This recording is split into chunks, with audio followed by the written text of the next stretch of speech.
It was supposed to be an ordinary night.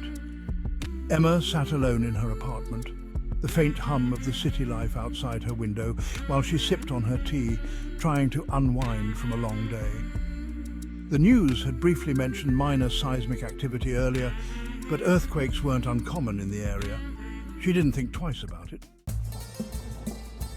Suddenly, a low rumble rolled through the ground, rattling the windows. Emma froze, her heart skipping a beat. It was subtle at first, barely noticeable, but as the seconds passed, the tremors grew stronger, the sound deeper. She stood, looking around nervously. Then came the first violent jolt. The lights flickered, and her cup fell to the floor, shattering into pieces. Panic surged through her chest. Earthquakes were familiar, but this felt different, wrong. The ground beneath her felt alive, almost as if it was breathing, shifting in a rhythm she couldn't understand. She grabbed her phone, intending to call someone, but the signal was gone. The world outside had gone eerily quiet, save for the deep groaning of the earth. Suddenly the ground lurched violently again. Pictures fell from the walls, books tumbled from shelves, and Emma stumbled, barely managing to catch herself. The room felt like it was swaying, as if the entire building was being swallowed whole. She tried to make it to the door, but just as she reached for the handle, everything went still. The shaking stopped. Silence. A deafening, unnatural silence. It was so quiet she could hear her own heartbeat pounding in her ears. The world had never felt so empty. She let out a shaky breath and reached for the door again, but as her hand touched the knob, she froze. A low, scratching noise came from beneath her. It wasn't the sound of things settling or debris shifting. It was deliberate, like something was moving, something alive.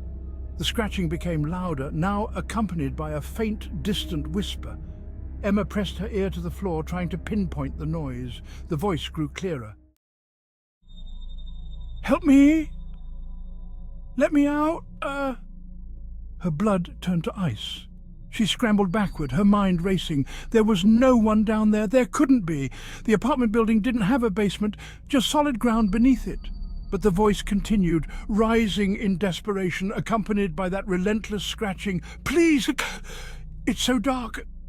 Let me out!" The floor beneath her feet began to crack, tiny fissures splitting through the wood. Through the cracks she could see something shifting below, something dark and writhing, like fingers reaching upward.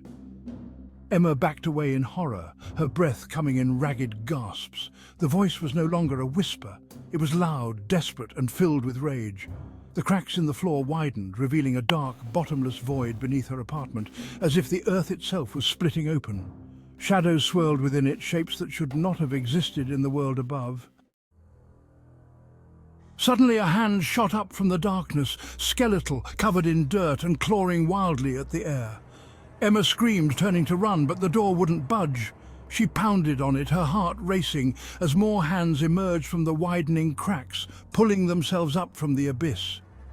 "You shouldn't have ignored the warnings," the voice hissed, closer now, almost behind her. The ground shook violently again, but this time it wasn't an earthquake.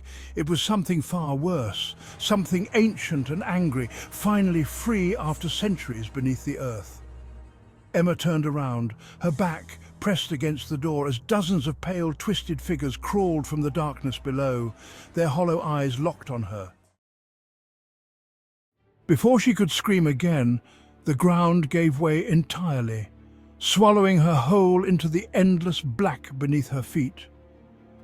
The last sound she heard before everything went silent was the relentless, scratching hands, and the voice now laughing in the depths below.